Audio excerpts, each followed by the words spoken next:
Ayan. So, bali nagre-renovate dito and then kailangan natin tanggalin yung AC na yan para matanggal nila yung pader na yan. So, didismantle natin yung AC na yan. Paganahin muna natin.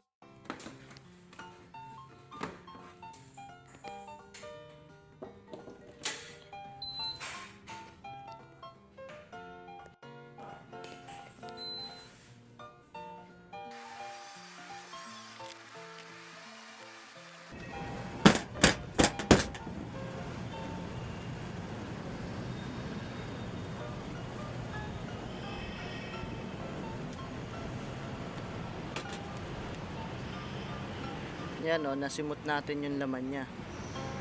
So bali may kasama tayo dun sa baba. Kung napansin nyo is tinuktok natin yung bubong, yun yung signal para patayin niya yung indo. Kasi itong AC na to is indoor feeder. Ibig sabihin nasa loob yung supply niya, yung disaksak. Hindi natin yung papatay dito sa auto. Kaya mas maganda kung may kasama kayo. Actually pwede naman dito sa supply niya dito. Pero mas safe kung may magpapatay sa baba. Ngayon is babaklasin na natin.